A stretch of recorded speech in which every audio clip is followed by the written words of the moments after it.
Hello ভিয়াস, আমি আপনাদের মাঝে প্রত্যেকদিনের যে আপ ডাউন বাজারটা জানিয়ে থাকি, আজকেও জানিয়ে দেব। কারণ আমার এটাই সারা বাংলাদেশে ঘোরাফেরা কাজ, যে বাংলাদেশের যে ঝুট মিল সম্পর্কে এবং বাংলাদেশের সাধারণ চাষির সম্পর্কে এবং বাংলাদেশের যে কোন জেলায় কত টাকা করে সোনালী আঁশ পাট খুচরা বেচা কেনা হচ্ছে এবং গাড়ি লোড হচ্ছে সেই সম্পর্কে আমি আপনাদের মাঝে প্রত্যেক দিনই তুলে ধরি। আপনারা অবশ্যই বলবেন যে বাংলাদেশের প্রধানমন্ত্রী এবং বাংলাদেশের যে কৃষি মন্ত্রণালয় থেকে আছে সেগুলো তারা কি করে, তারা কিভাবে চলাফেরা করে সেটার কথাও বলে থাকে। বর্তমান আমি আজকে বলবো বাংলাদেশের যে ঢাকা ঝুট মিল সম্পর্কে সেই কথাগুলো আজকে বলবো।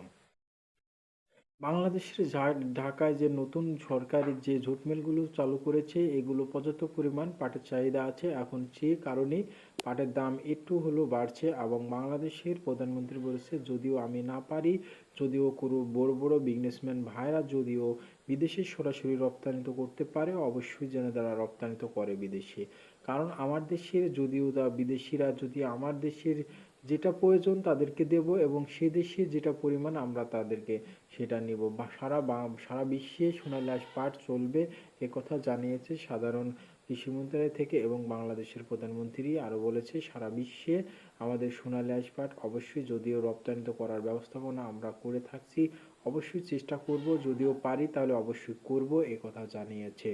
যদি তারা পারে অবশ্যই তারা অবশ্যই বিদেশে রপ্তানিত করবে এবং আরও বলেছে বাংলাদেশের যদিও বড় বড় বিজনেসম্যান ভাইরা যদিও পারে বিদেশে সরাসরি রপ্তানিত করতে, তাহলে অবশ্যই তাদেরকে সহযোগিতা করবে বাংলাদেশের প্রধানমন্ত্রী এবং কৃষি মন্ত্রণালয়।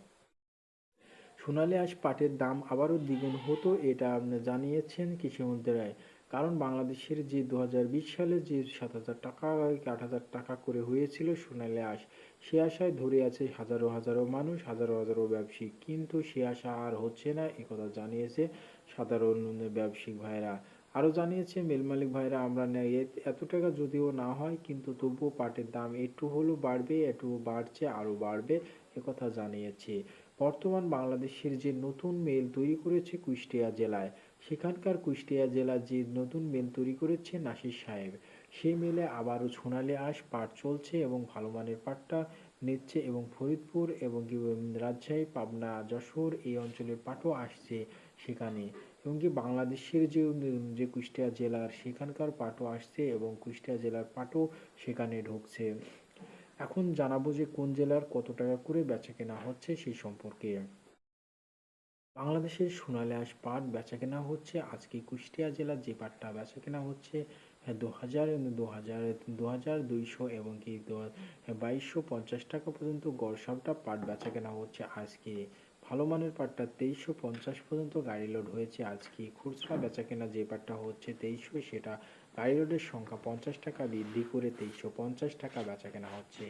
বাংলাদেশের ফরিদপুরে পাটের বাজার আবারও বাড়ছে একথা জানিয়েছে সাধারণ মানুষ এবং কৃষক, এবং কি জানাচ্ছে যে সাধারণ যারা ব্যবসায়িক ভাইরা, তারা বলছে প্রতি মনে 100 থেকে 200 টাকা বৃদ্ধি পেয়েছে আবারও ফরিদপুরের পাট।